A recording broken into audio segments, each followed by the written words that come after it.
Hi, everyone that's joining us. So good to see so many of you coming in today.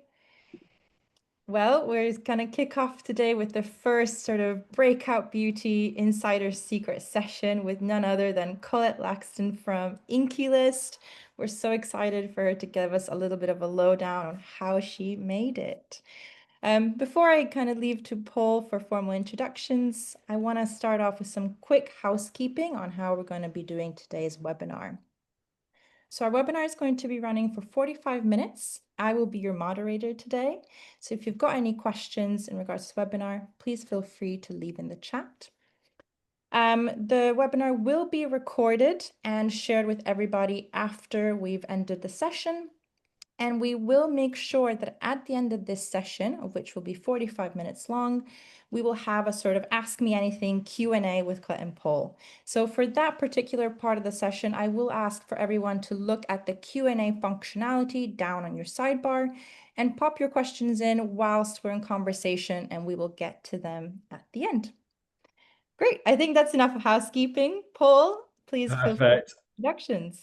Thank you, Sonia. Yeah, delighted to be joined by Colette down below or to my side, wherever you are on the screen. Just for a bit of context, I'm Paul. I'm one of the directors at Breakout Beauty. If you haven't heard of us, Breakout Beauty is a free program for beauty founders that's running from the end of October to early December. So if you are looking to get into retail, scale your business on TikTok Shop, understand how you can raise investment, all for free, or delivered by some of the best people in the industry with a finale where you can actually get your product stocked in Boots, then you should check us out and apply. So I'm sure Sonia will put the link down below, but hopefully all of you will be getting involved. Please ask as many questions as you can. So Colette, I'll hand over to you to introduce yourself in a second, but just for context, INKEY List was one of the top brands we wanted to get involved in the program and also to speak to you. I'm sure everyone knows who INKEY List is, but for context, launched in 2018, just before the pandemic. You've already surpassed 100 million in sales by 2023. You're in Boots and Sephora. You've recently got B Corp certification. And there's a quote that I found that really, I think, encapsulates everything about you. So, you're known for your transparency, simplicity, affordability. But Mark, your co-founder, said when we started INKEY, we had £10, a really clear mission, and a lot of questions around why skincare had to be so confusing or so expensive. We built something built on real innovative products, education, and results. And with that, I'd love to hand over to you to introduce yourself and just take us back to the early days of how it all started. Thank you so much, Paul. I would say you've probably done a better job than I will. That was much more succinct. I'll just probably bang on too much. It's such a pleasure to be here. I hope you've got lots of questions for me because I don't want this to just be me rambling. I want this to be a useful session for everybody. And anything I do, I always want to make sure that I can definitely add value to you because it's been a long road and I've got lots of mistakes to share. So yeah, we started the business in 2017 and then started the INKEY List in 2018. So my background is I actually cut my teeth at Boots. So I was there for over 10 years. My God, you show my age now. But I had always had an insane passion for the consumer. And to this day, I've never found anyone that's more consumer centric than I am, even in my own business. I'm obsessed with what they're thinking, what they're feeling, what they're doing, what is it they want, what are they not being able to get solutions for. And I'm really driven by that. And then my co-founder Mark is a scientist by background, and he worked at healthcare in Boots, so it's a Boots love story. But yeah, we met and I think our kind of passions collided. Mark from a disruptive innovator mindset, and he's a true entrepreneur. And then I was really, really frustrated at the beauty industry for complete BS, magic creams and these kind of genie in a bottle potions and lotions that we were trying to sell to people. And it was these big brands marketing skincare in a way that was totally inaccessible. And I just wanted to change that. And I wanted to deliver something to the market that everybody felt like they were part of, everybody could have access to, and everybody could get the support they needed for their skin. It was literally as simple as that, Paul. So was that driven by a problem you wanted to solve, or were you naturally entrepreneurially inclined that you wanted to set up your business and then you found the vehicle for it? Yes and no. So Mark's definitely the entrepreneur. He is, can think of 5 different ideas. It's highly annoying on a daily basis. And I actually am entrepreneurial in that, I was the kid at school selling things, for a profit margin. I had an antiques business actually when I worked at Boots. So on the weekend, I would have an antiques market stall. I've always had that kind of spirit in me that I've wanted to do more, but this was never the plan. I never wanted to set up a skincare business. This is not, something that I wanted to do. But at Boots, I met a lot of entrepreneurs, and I ended up going on to work with an entrepreneur whose brand I actually bought into Boots.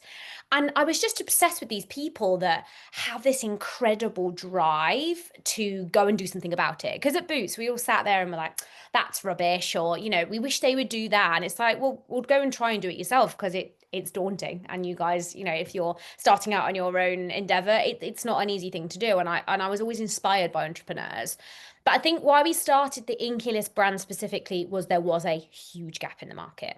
And I could really see consumers turning to each other and saying, hey, I've got this skin condition. Does anybody know what this is? Or, hey, I picked up this product. Does anybody know what's in it? And there was, there's clearly a problem when people are talking to each other rather than talking to the brands that are serving them the products. So for me, there was this huge gap of a brand that truly was there to support people with their skin and make products that people could understand easily and get to their own solution. I want to come back to that customer focus and that customer insight in a sec, but Yes. day one, like where did that sort of drive suddenly become the kernel of an idea for a business? Like how did that transform from frustration into a thing? What I will say is that Mark and I are very similar in that we go very much by gut. So we actually had 4 brands before INKEY within the Okay. space of a year. So we started the business as a like a multi-branded, like fast learn, fast innovation company, because you can launch a million things and most of them will fail. So we tried things in different categories. We tried different channel distribution. We tried different demographics. We tested and learned and play. As soon as we came up with the idea of the INKEY List, we just knew. And Yeah. we got it from concept to market in 18 weeks. The idea was so clear and our mission was so clear that we went. And the big thing for me of what I want people to focus on if they're going to start a business, start a brand, is not to focus on the what. It's not, if we'd have gone, we are going to launch a hyaluronic acid and it is going to be the hyaluronic acid that everybody wants. That is not going to give you a long-standing brand. That is going to give you a product. And people don't buy products, they buy brands. And so we started out at the INKEY List with a very clear why, not a what. And the why was that we wanted to spread the beauty of knowledge to the world. So therefore, we launched loads of products, amazing, but we've also launched services. We've also launched, an Ask INKEY service, support service. We launched a recipe builder onto our website. We built a community, all driven out of wanting to give knowledge to people. So by focusing on the why versus the what means that hyaluronic acid might fly, it might die. Yeah. Your new tech that you might do might fly or might die, and things do all the time. We have launched loads of flops, loads of products that have flopped. But you know what? Our enduring why meant that we had something that we thought would connect with consumers and is as relevant in 2018 as it is in 2025. I read somewhere that you use your education material as a marketing channel, which I thought was really interesting. So hark back to Boots. You have at your disposal all of the intelligence, the people, the budgets, the consumer insights, the research, everything you could possibly want to understand your customer. Yes. For the people who are listening, who are founders, who are probably, working on this all hours in their bedrooms, at their kitchen tables, at the weekends, talk me through some of the tools and techniques that you had used or could use in order to really understand who your customer was, like from a practical perspective, if you don't have everything at your Honestly, do you know what's interesting? Because I now don't have access to all of those tools because they're blooming expensive, right? And we have through the years gone, we really need to get access to that tool. And yes, we have now got access to some tools, but you know what? They give you a lot of data, Yeah. give you insight. And I think you can be told things all day long, and there's so many facts. Like I love it when we have like a deck for a new product, and our team will come in and be like, the market category opportunity is X billion, and it is in a growth of blah blah blah, which is all super interesting and super useful. Now what? Because actually, what you decide to do and how you decide to do it, the facts are the facts. That market size is there. That category is growing. Brilliant. Identify the category that's growing. That's not what's going to make it a success. Back to my passion is being consumer obsessed. Now, in 2018, we didn't have the tools that you've got now, which is, everything's out in the open and consumers are out there. I was lucky that in 2018, the kind of nugget of the idea actually came from Reddit. It was Reddit and people talking to each other on Reddit, because that was the first social platform that actually really encouraged freedom of speech, if you will, and actually people just setting up their own threads and talking. But now you have the opportunity to understand exactly what consumers are searching for, what they're talking about, what they're liking, what they're not. And can we talk about the role of like ChatGPT and AI? My team, I was sat with them the other day and we were looking at launching a new product. And I think we did something that would have taken us maybe 4 weeks. We did in like an hour. Because it was like, please run a competitor analysis of this type of serum. Tell me every product that's got this ingredient in it. Give me a rundown of the top 50 reviews of that product. Like, imagine, we used to literally, when I was at Booz, we would just sit and you would do a competitor deck and it would take you weeks. And you'd present it to your manager and then you'd take the learnings. Now, literally, ChatGPT could do that for you in 10 minutes. So for me, we have access to more data and information than ever on real consumers, not huge expensive market research projects that gives you what consumers want. Guess what? That's them in a fake situation telling you what they think you want to hear. That's very different to a consumer saying, I bought this and it's crap. So first of all, it feels like you should find out exactly what your customers or potential customers are talking about, who they are, what problems they've got.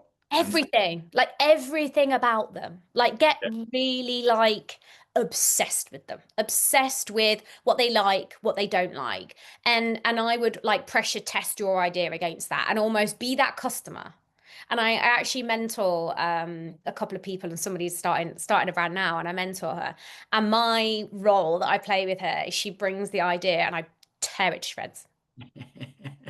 Roast it. Do you know what? Because that's what your consumers will do. And you can be in your head all day long and think, this is amazing. It's so great. I love it because of this, blah, blah, blah, blah, blah. Someone will tear that to shreds in a second. So get so obsessed with them and become them. I think so we work with startups and new brands all over the world. And I think one thing we find, particularly with our British brethren, is that people are often scared to go and speak to customers. Like they'll build and build and build a thing and sit in silo, and then they'll have this beautifully crafted thing at the end, and then they'll go to market and go, right, who wants it? Whereas I think our American friends will be, sell the thing first, try and sell it, sell, and then if someone buys it, then shit, figure out how to build it afterwards or create it. And I think that customer obsession is something that's really lost out in development. I agree. Values I'm really keen to start on as well. I think, again, one of the things we try and preach to people is start with your operating principles of who you want to be, who your business wants to be, what's really important to you. And I think there's two things that spring up. One is every single person I've spoken to in the industry, when I've mentioned your name, they all go, oh, Colette, love her. Like, so, Oh, thank God for that. You've remained a nice person, which is great. But your values seem really important to you as a company, and I think there's a brilliant video of you and Mark on your About Us page on INKEY List where you talk about the company and what's really important to you, and those values seem to have stuck with you. Yes. Would that be fair to say? It's really important, to be a founder-led business is a massive strength. You are a real human, and that's what people buy into. And we're seeing that more and more, the behind the scenes, how I built my brand, those sorts of things is what people connects you. So they buy you more than once. They're not just seeing you in a store and going, oh, I'll give that a go. Yeah. I think we are very clear, Mark and I are not from privileged backgrounds. So I've got a bit of a be in my bonnet about the price of products, and I know how much products cost to make, and it blows my mind how expensive they are. So that accessibility bit for Mark and I is like ingrained in us as people, whereas black and white as our packs, like it was super intentional that we made the brand black and white. It was because we want to be transparent, black and white, and be for everybody. So I think although my brand's not like Colette, beauty by Colette or whatever, Yeah. the brand is so ingrained into who we are. And when we started the business, we had 10 values that actually we it was written on a post-it, and we still got it to this day. And every time we do a team day and every time someone joins our business, we show them the 10 values.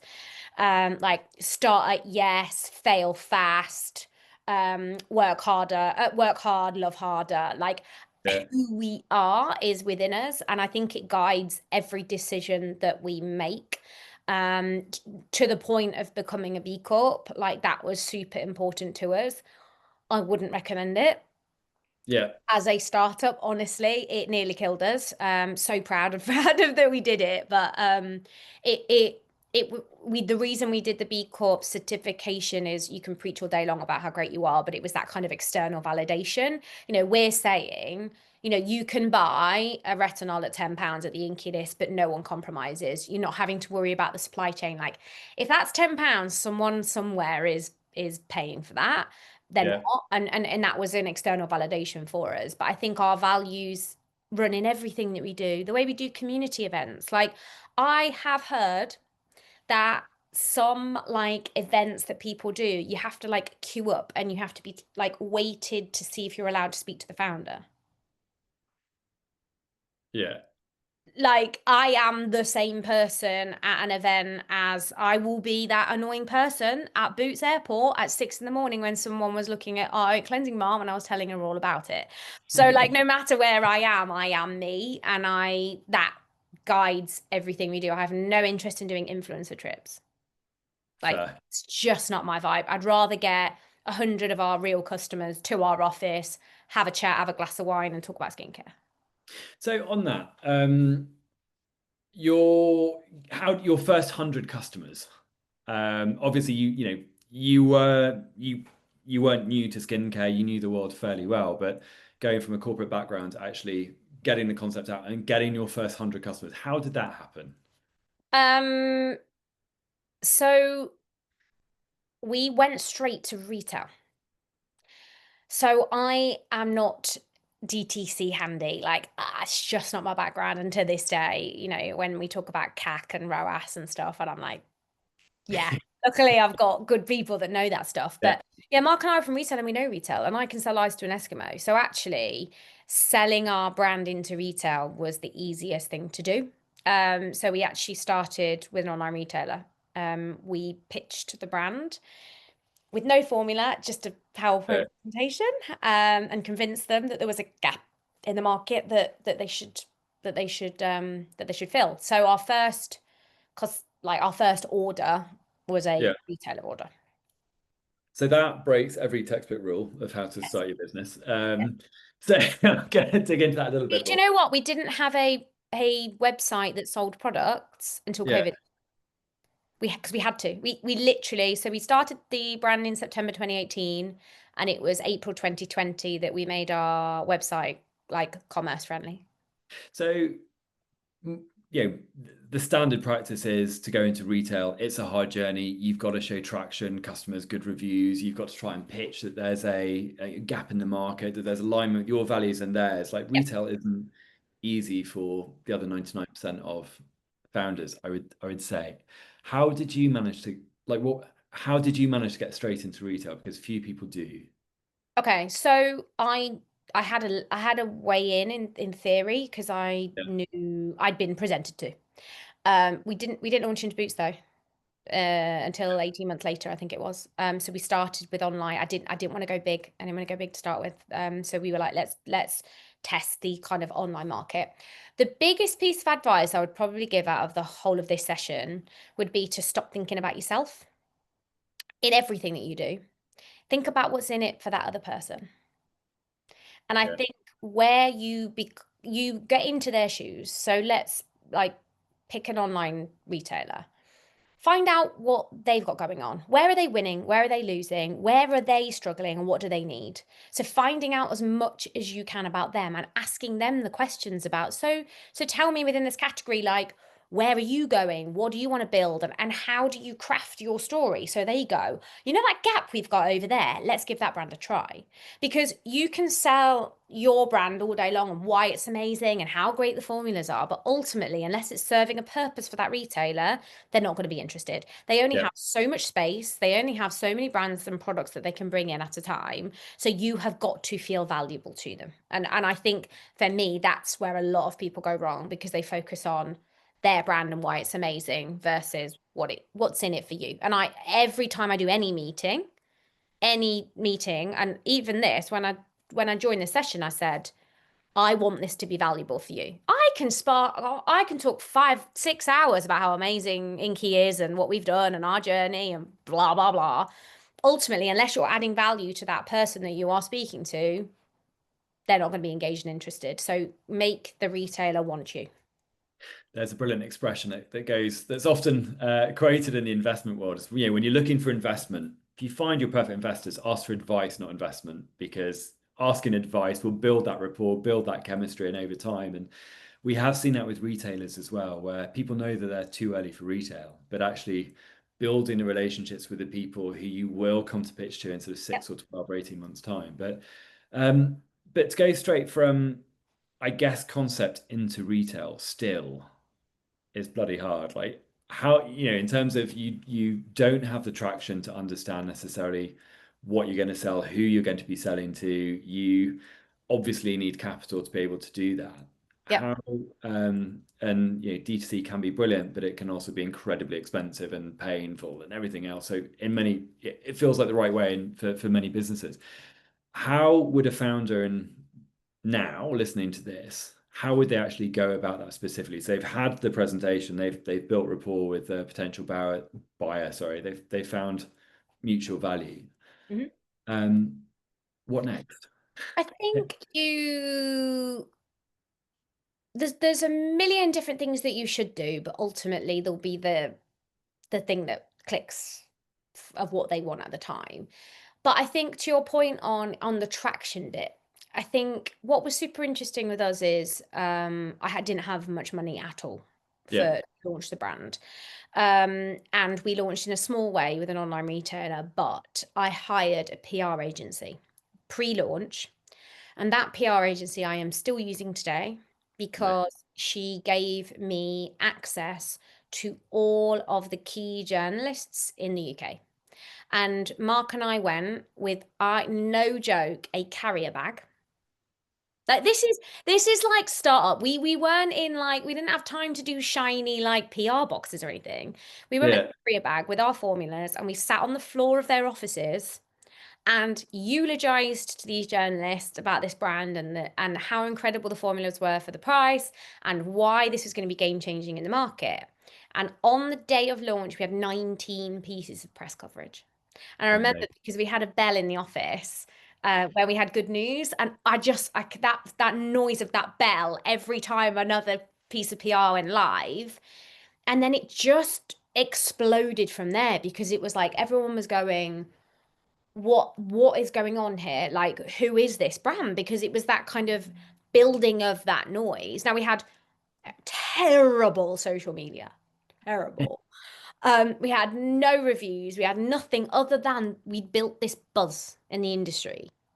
And then very, very quickly, again, through the PR agency, we took the call to put most of our marketing budget to work with a very respected industry goddess, if you will, Miss Caroline Hirons. She tried the brand and liked it, and within 2 weeks we did a paid partnership video when she did YouTube videos with Caroline, and we had then got buzz, and then the queen of skincare saying this is super interesting, and then no joke, I had retailers calling me saying, okay, can we stock this brand? I need this brand. Where have you been? Why have I not seen you? Oh, we did see you. You refused to stock the brand 6 months ago when we came to see you. So that was a nice moment. But yeah, it was, we kind of built that buzz and that noise. So therefore the retailers came to us. Fair. So in summary, I guess was to sum up all of the things that you put your success down to. One is that obsession over your customer, your potential customer and their problems, what they want, what they need, how they want it.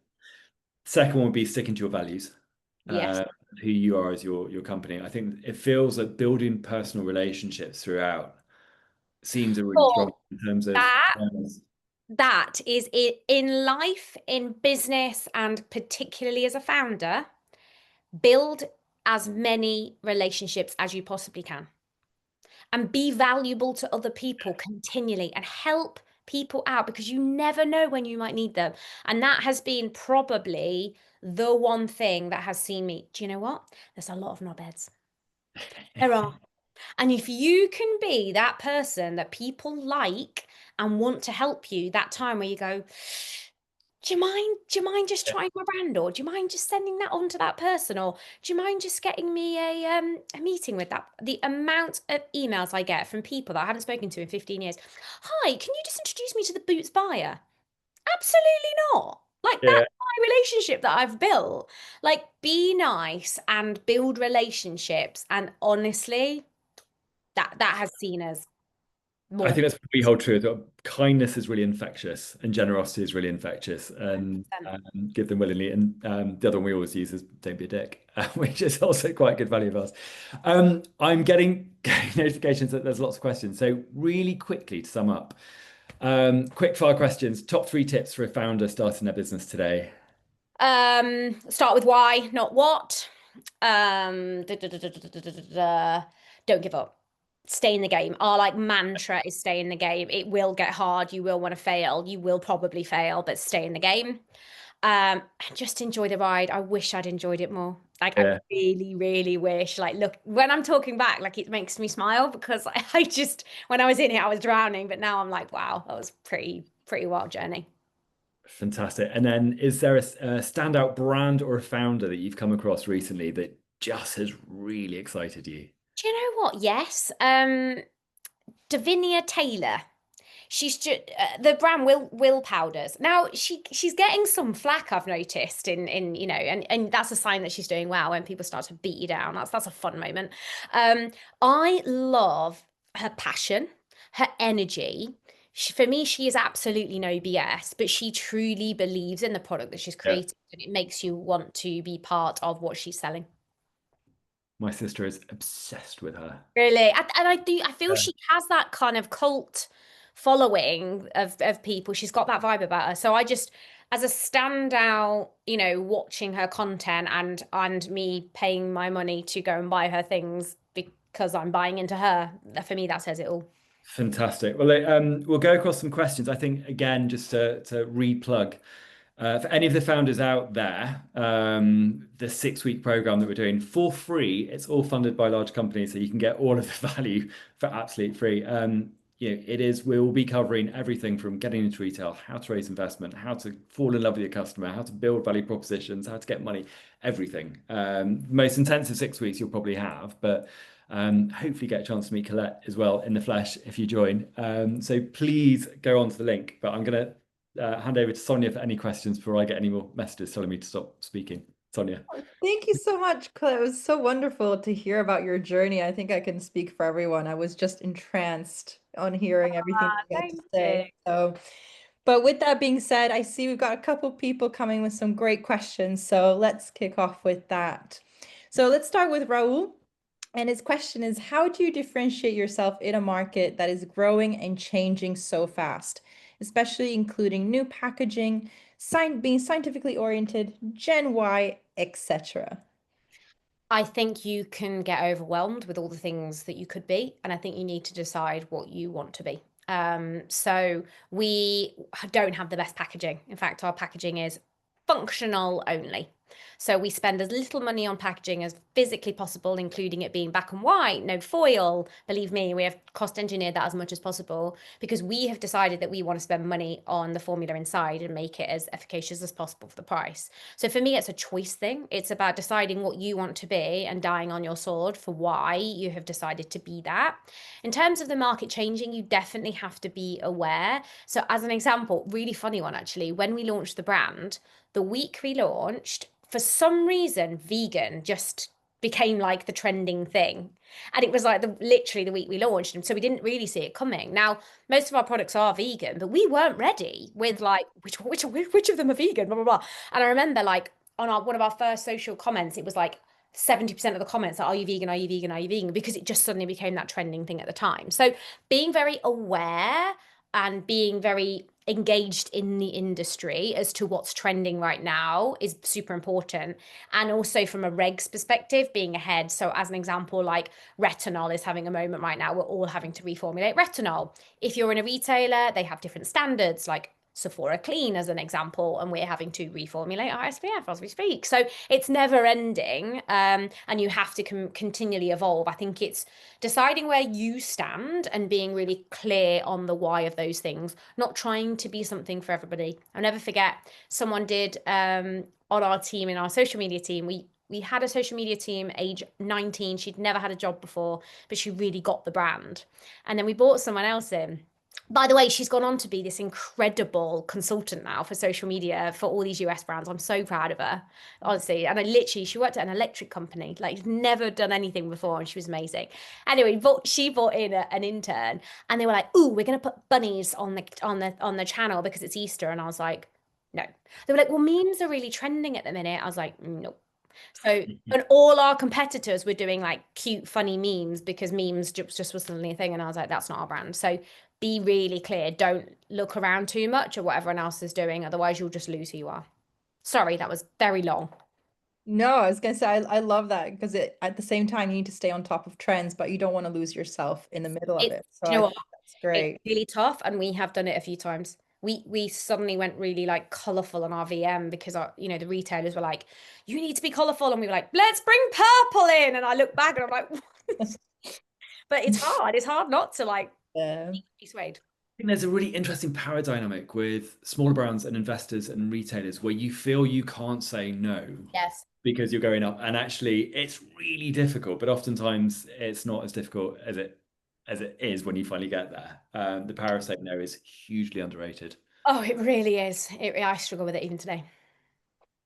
Sonia. Well, I love it. We're just getting started, so we've got a lot more questions coming in, and I'd love to move on to the second one with Alex saying she loved the conversation. It was great to hear about your earlier story, but what was the scariest moment when it came to scaling, or even just the most difficult for you, Colette? Well, COVID obviously was horrendous, because that was the most daunting moment and the worst moment. So it was we'd had the brand in Sephora North America. We launched very quickly within 6 months into Sephora North America, which we couldn't afford to do, which is another story. But we launched into North America, and then you go on like a trending wall, and then when you've earned your place, you then get your own fixture. Now we got our own fixture within 9 months, which again was just absolutely wild, and we were so excited until we realised the capex required, the money to fund these your own fixtures, and we were like, right, we're going to put all of our money there. This is it. And then we launched on the 18th of March 2020 with that. Stinker. And every store in the world shut down. So that was like the worst possible moment because we put all our money there. But then within 3 weeks, we'd gone, oh my God, everybody is bored at home. They're not wearing makeup and they all want to start skincare. Let's get on Instagram Live. Let's get this brand out there as the brand to start in COVID. And our sales 10x'd in a month. Wow. That's impressive. I think the COVID story is something that many entrepreneurs can probably relate to, and I'm sure a lot of everyone. Yeah, it was our biggest win. It's been our biggest win. But at the time, we didn't pay ourselves for 6 months. It was awful, awful, awful, awful. We didn't have any food in the house because we were business planning. I'll never forget. We got to Sainsbury's and I think there was like some dry pasta and some beer and some popcorn, and that's all we could buy because we'd spent a week like trying to business plan what the F we were going to do. But we Fond memories of panic buying. luckily there was beer, so we were fine.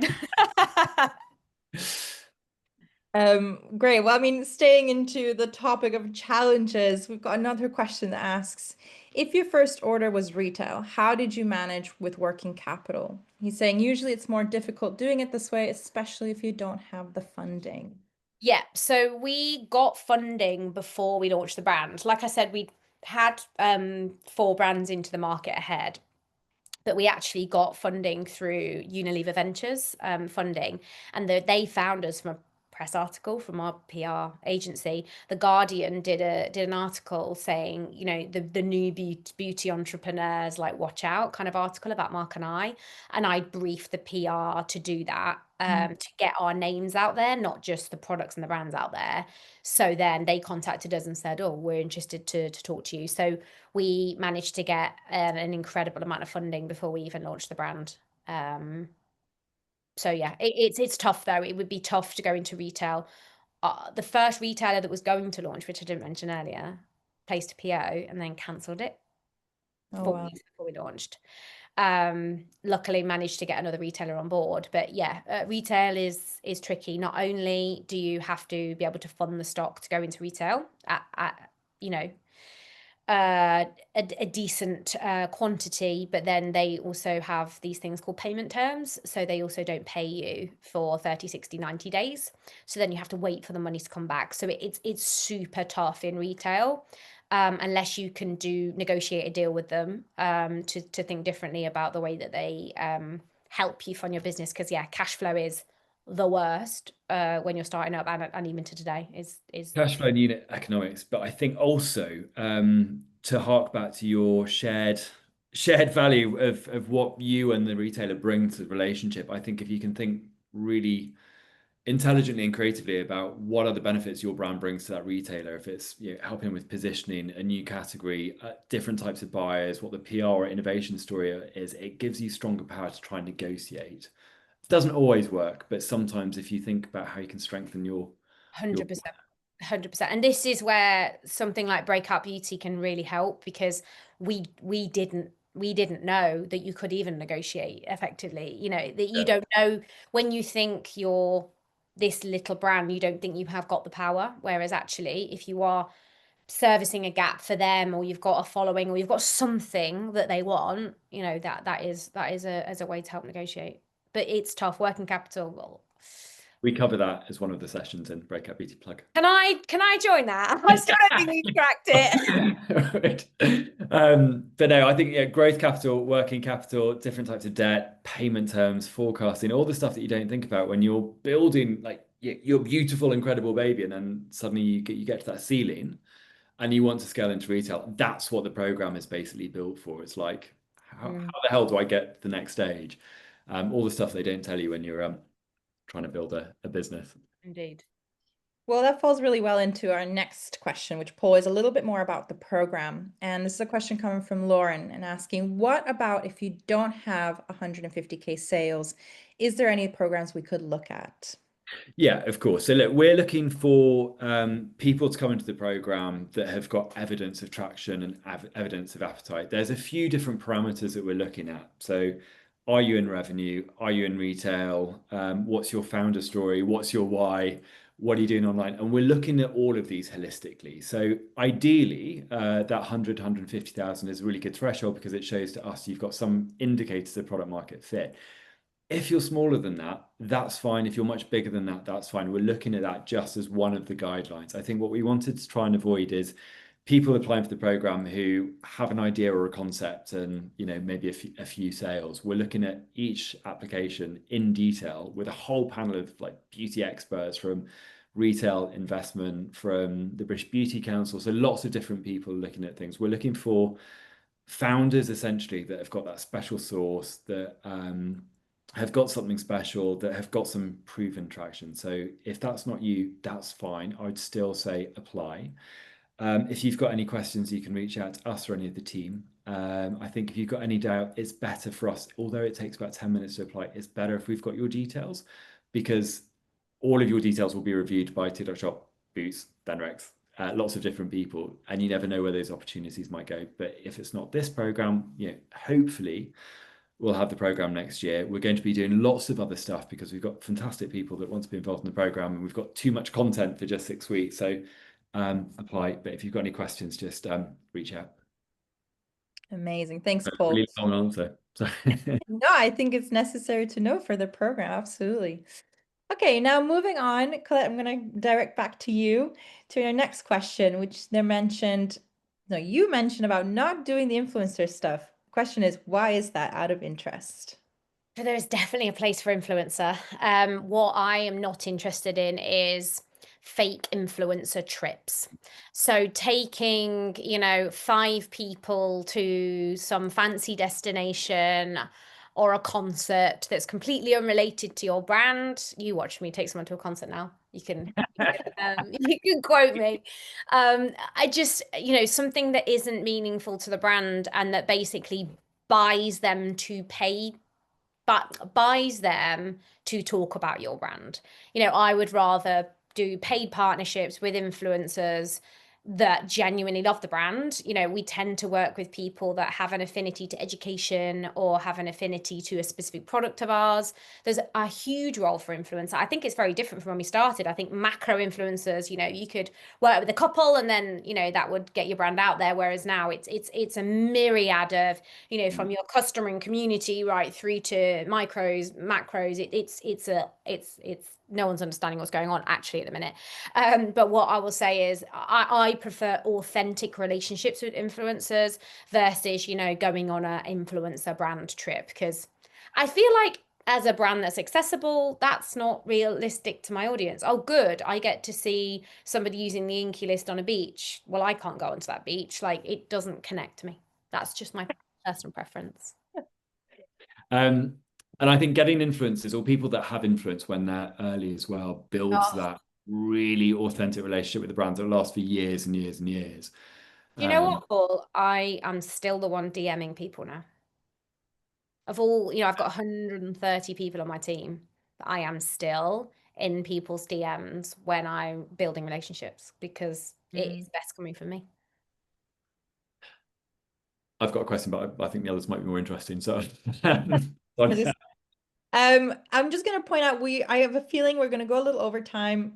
If everyone's feeling comfortable, I would love to keep going with the questions because we've got a few coming in. So let's see how we get on. But this next question is from Julian.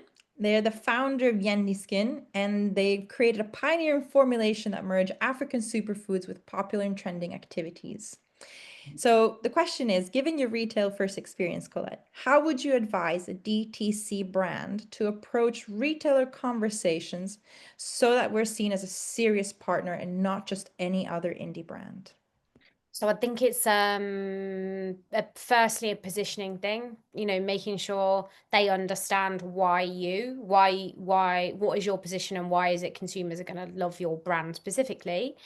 But then you've got data, which is so powerful. So how do you show different metrics to show that actually, is your loyalty amazing? Have you got a small subset of customers that come back and try you again? So therefore you can convince that retailer, then once you've got somebody into the brand, they're going to stay and they're going to stay. And do you have amazing reviews?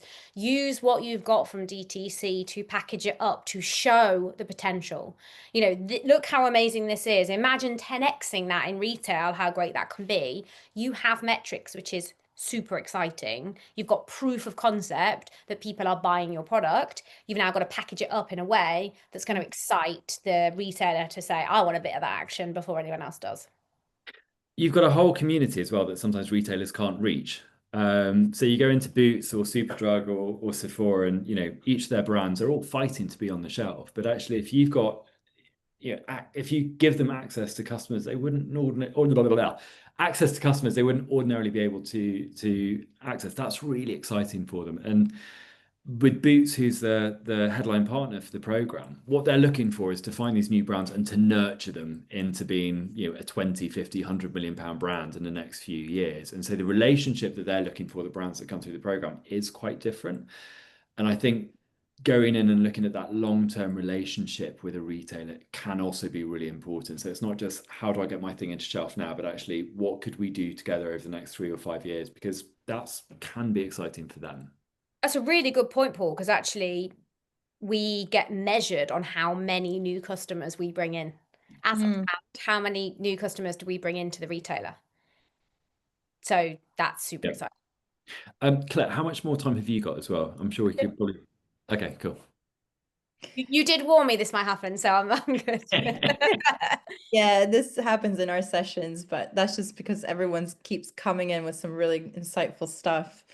Which brings me to Sahira, our next question. And here she's asking, how did you build your social media presence and remain consistent with your message through different content assets? Ooh, tough. So we started out as a Instagram first brand, because we're old and we started in 2018.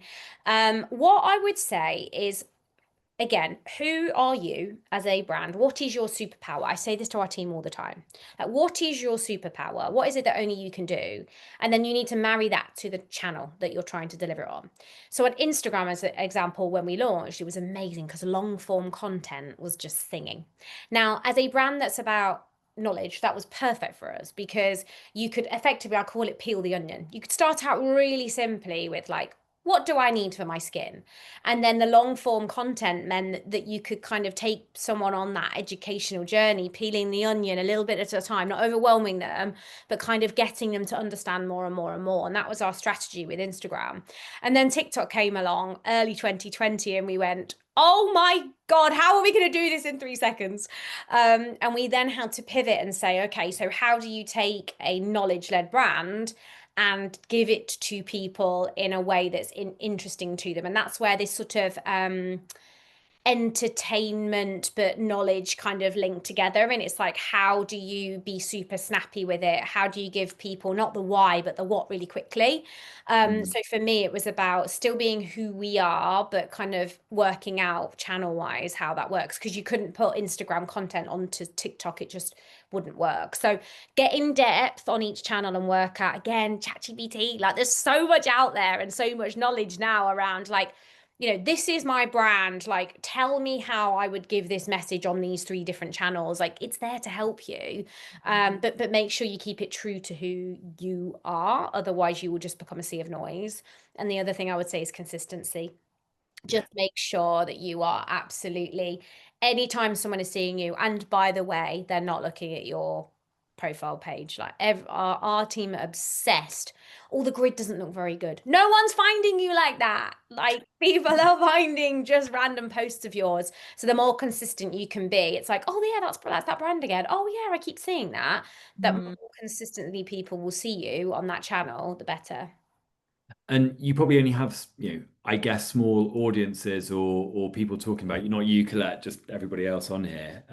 Listen to what other people are saying about your brand and how they talk about what your product does, or how it makes them feel. Because oftentimes, as brand owners or company owners, you've got a way of speaking that isn't necessarily how other people would describe you, and the words that they use, expressions they use, the way they use your solution.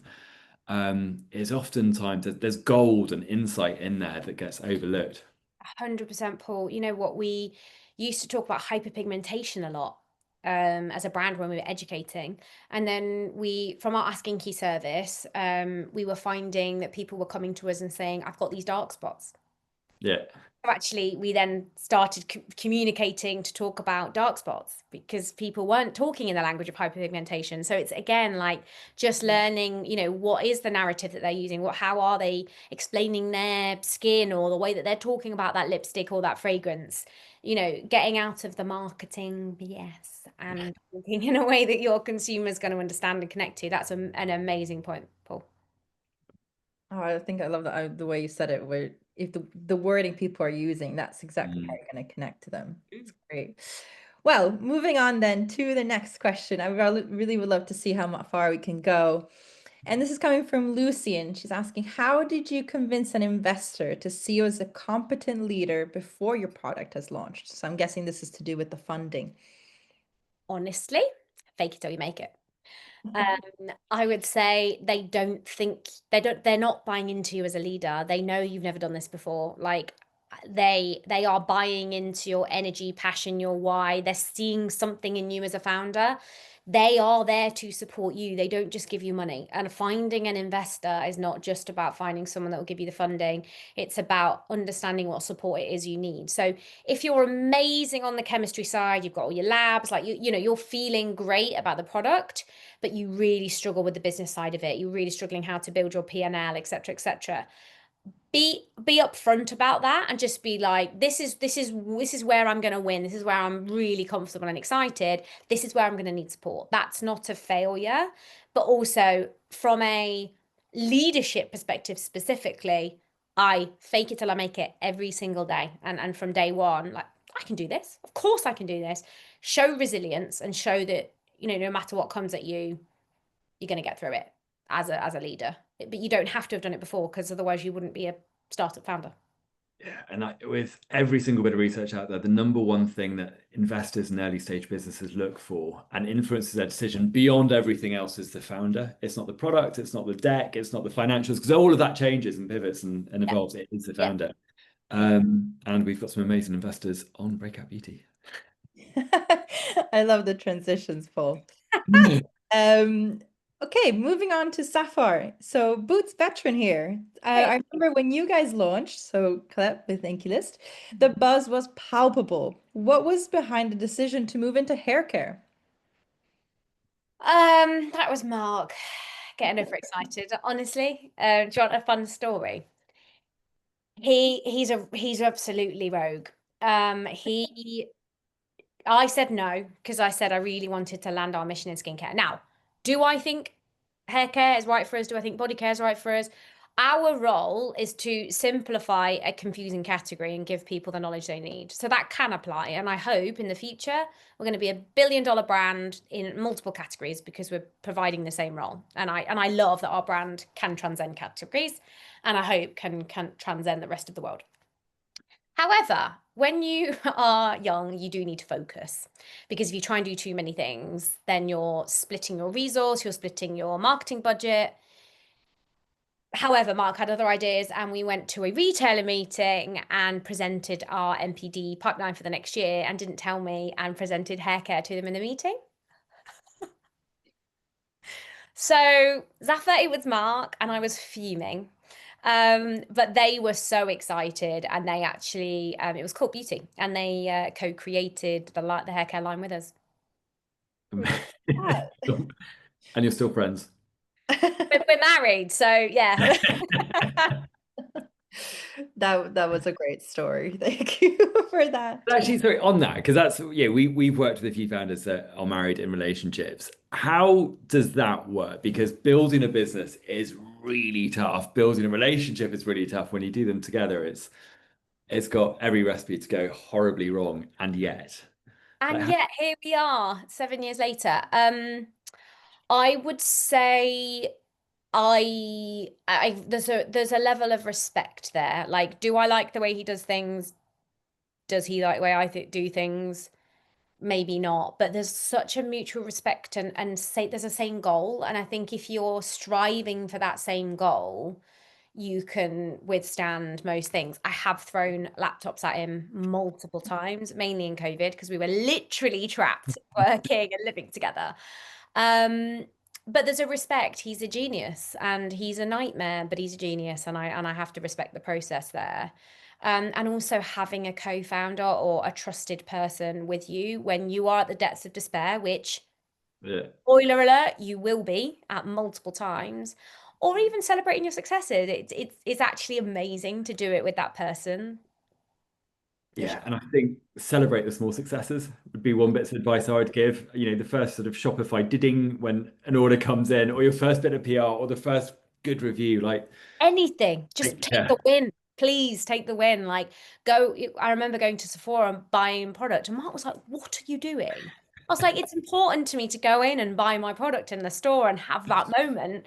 So yeah, yes, definitely celebrate any small win. You've got through the day without crying. That's a good one. Yeah, That's a really good one. every day.